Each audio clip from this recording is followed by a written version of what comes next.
I was born into a family that never knew the meaning of scarcity. Our house stood in a safe, quiet neighborhood, surrounded by people who always seemed happy in front of their lawns. From the outside, our life looked like a perfect image on a real estate brochure. My father was a renowned chemist. My mother sold luxury homes with a smile that always looked flawless in promotional photos. We often dined at expensive restaurants, wore designer clothes, and vacationed in places most people could only see on television. It all looked dazzling, but to me, it was nothing more than a thin layer of decoration covering something fragile inside.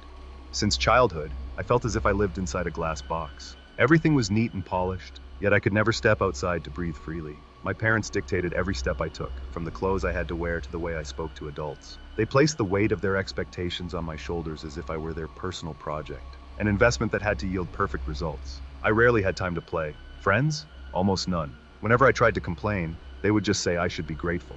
Even the teachers at school, whom I hoped would understand, only repeated the same words, as if they were part of the walls that kept my freedom locked away. At school, I wasn't just weighed down by the pressure to have perfect grades. I was also crushed by the taunts of my classmates. They saw me as strange, different, and an easy target. I once tried to tell my father that I felt anxious almost every day, that my stomach often ached just because I had to go to school. He stared at me for a long time, then said I was just a coward, and that the world had no place for the weak. Those words drove into my head like nails, repeating themselves every time I felt exhausted. The only person who ever made me feel even slightly understood was my older sister. She didn't say much, but there was a look in her eyes that told me she knew something was wrong. Sometimes, just to see who truly cared, I would disappear for a few hours. I wanted to see their reaction, whether they'd panic and look for me or not. In reality, every time I came back, all I received was anger. Over time, that small experiment turned into a strange obsession with testing how easily I could vanish from their lives.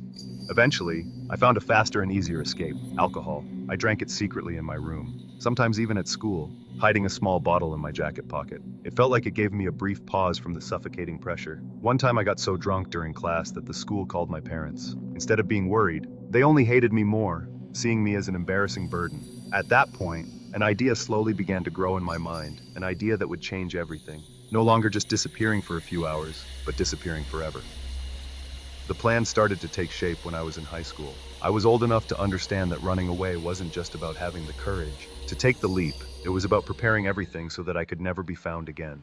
I began spending hours in front of the computer, reading stories of missing people, studying their patterns, and looking for loopholes I could replicate. I learned about fake identities, how someone could start a new life without leaving a trace, even in a digital age that records almost every move we make. I knew I couldn't do it while I was still underage. I had to wait until I was legally considered an adult, until there was no longer any reason for them to force me back.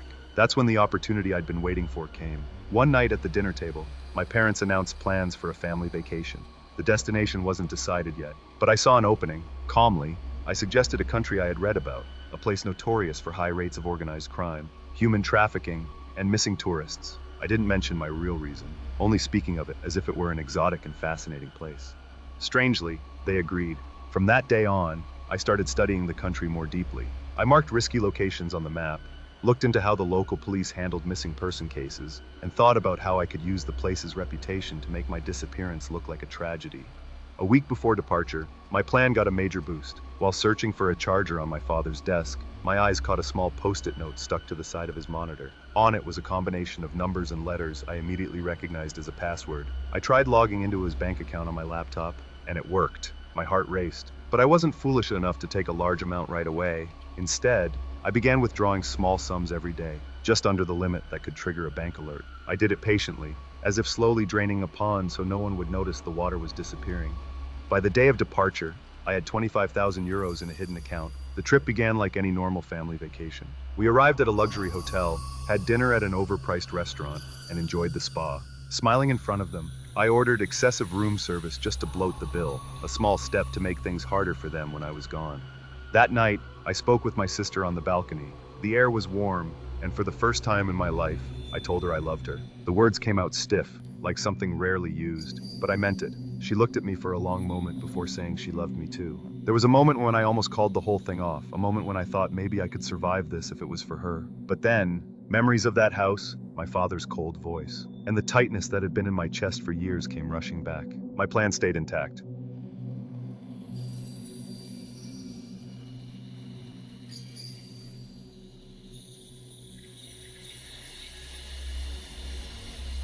Late at night, I stood at the doorway of my hotel room, pretending I was heading for a swim in the pool that stayed open until the early hours. The music from the party by the pool mixed with the gentle sound of water, masking the pounding of my heart. No one suspected a thing.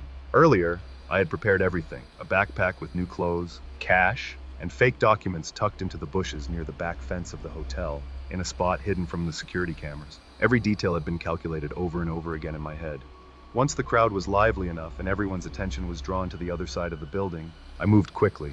I walked along the exterior corridor, slipped into the back area, grabbed the bag, then climbed over the fence that reached my shoulders. My hands and knees scraped a little, but I didn't stop. Once my feet landed on the other side, I walked away, swallowing the strong urge to look back. Just once, and I knew there'd be a small part of me that would want to return. The city came alive at night. Streetlights reflected off the thin puddles on the sidewalk, and music and laughter spilled from the bars still open. I blended into the crowd, masking my nervousness with a casual stride. There was a bitter taste on my tongue as I ordered my first drink at a bar near the airport, a small celebration for myself.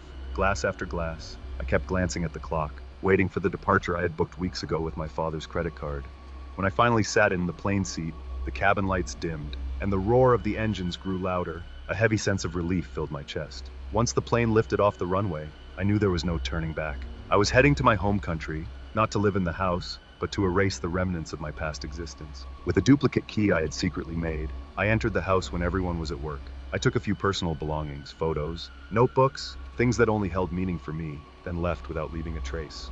Days turned into weeks, then years. 6 full years passed without once seeing them face to face. In their minds, I was probably already dead. I only broke that silence once a year, quietly checking my sister's social media profile. Sometimes she would post something on the wall of my old account, asking if I was still alive.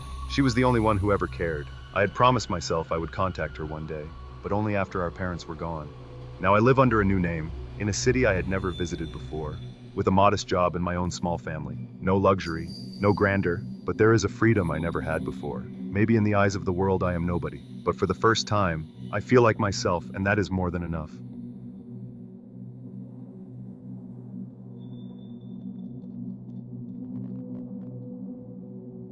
It's been years since I last opened that old post. At first, I felt the need to share that story, trying to respond to every comment that came in. I wanted to give honest answers, hoping the heavy weight in my chest would feel a little lighter. The desire to be understood and the urge to uncover the mystery surrounding my life pushed me to stay connected with the people who followed my story. But the more I read the comments and messages that kept coming, the heavier that weight felt on my shoulders. Every private message that came carried the same hope or question: how are you now? What happened after that? As if I was constantly being pulled back to a past I actually wanted to avoid. There was a mix of feelings I couldn't quite name, between the urge to share and the need to keep everything tightly locked away. I felt as if I was trapped in a circle of a story that never ended, a circle that kept gnawing at my mind and heart every single day. Even so, I know there's a part of me that felt relieved when I managed to write and share part of that story. That relief came like a cool breeze in the middle of the scorching weight of my life, giving me hope that I wasn't alone. But that lightness only lasted for a moment. After that came a deep sense of anxiety and fear. I was afraid that if I reopened that story, I would end up trapped in a whirlpool of suffocating memories that I had been trying to leave behind all this time. Several times, offers for media interviews came my way. I always refused with the same reason. I was afraid of opening that door again. I knew that once that door opened, I wouldn't be able to close it easily again. Talking about this story makes me feel fragile, like an old wound being scratched endlessly. I want to protect myself, to shield my heart and mind from wounds that have never fully healed. Finally, I made a firm decision to truly leave all of that behind. I wanted to break the chain that had bound me all this time, draining my energy and disturbing the peace I had slowly begun to find. I let those old posts remain buried in the past, and I chose not to look back anymore, moving forward with a calmer heart. 2 years ago, just when I had begun to feel that all of this was nothing more than a part of the past that would never resurface again, something completely unexpected suddenly came to me, not in the real world, but through the online one. I received a message on Reddit from someone who was a complete stranger to me. The message was short, almost seemed ordinary, but its content was enough to leave me stunned in front of the screen for a long time. That person claimed to be part of a Facebook group with one goal: to investigate and search for missing people. And what left me speechless was when they mentioned that my story, once viral, was still one of the topics they continued to follow seriously. At first, I immediately closed the page. It was hard to believe. In my mind, this had to be just a joke, or maybe the work of someone who deliberately wanted to stir things up, dig into my past, and then toy with me. I didn't want to get caught in it. But as the days went by, the words in that message kept echoing, disturbing the peace I had fought so hard to rebuild. How could my story still be remembered? Why were they still talking about it? What exactly did they hope to find? Eventually, that curiosity outweighed my doubts. I decided to reply to the message, though cautiously, as if stepping on thin ice. That person then suggested I create a fake Facebook account. They said that way I could join the group without fear of my identity being exposed. I thought hard about it, and in the end, I realized it really was the only safe way if I wanted to see for myself what was going on. With that new account, I stepped into a world I had never known before. The group was far bigger than I'd imagined. Thousands of members actively sharing information, posting old photos, discussing theories, even announcing real-life search schedules. Everything looked so serious, so organized. They weren't just random people looking to gossip. They seemed genuinely committed to the cause. Then, buried among the hundreds of posts flooding the group's feed, I found something that made my chest tighten, a trace of my sister, who had been searching for me relentlessly all this time. She wasn't just an ordinary member. From the way she shared information, led discussions, and rallied others to get involved, it was clear she was one of the driving forces behind the search. Seeing how hard she was still fighting, after all these years, left me in long silence. A mix of gratitude, guilt, and confusion welled up inside me. How could she still not give up, even when I had nearly forgotten her? However, the deeper I delved into that group, the clearer it became that there was a dark side hidden behind their good intentions. Some members turned out to be too serious, even to the point of becoming obsessed with this search. They were willing to do things that were almost extreme just to get clues about my whereabouts. I remember vividly when I came across a video uploaded by one of the members. It showed him sneaking into the town hall near where I used to live.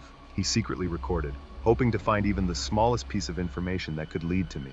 Seeing that left me both shocked and afraid. What once seemed like a good effort to find me had now turned into something complicated, even dangerous. In the group, there were many posts full of wild speculation, baseless assumptions, and fake news spreading out of control. I knew this only added confusion and pressure for everyone, especially for the sister I knew who fought tirelessly. She stood firm in the middle of a storm of false information and comments from those who were too obsessed, to the point that some even threatened her directly. I could feel how heavy that burden was on her shoulders, how the constant pressure slowly wore down her spirit. The struggle she endured was not only physical, but also mental and emotional. One day, the sister and I finally communicated directly through Discord. Her voice sounded tired, weighed down. She told me about her long journey in the search, all the hopes, disappointments, and exhaustion she felt. She admitted that now she was starting to give up, accepting the bitter reality that I might already be gone. Hearing that admission was deeply painful for me, but at the same time it gave me a strange sense of relief. I realized that all this time I had been relying on that search as part of my identity, as if I was still living through her hope and effort to find me. When I decided to stop, I felt a deep sense of loss, as if a part of me had left with it. It was like losing the anchor that had kept me tied to my old world. I knew I had to face this difficult time, accept the reality, and learn to let go of the past that was too heavy for me to carry alone. This was not the end of everything. In fact, it was the beginning of a long process of acceptance, reconciliation, and rebuilding myself that was free from the shadows of the past.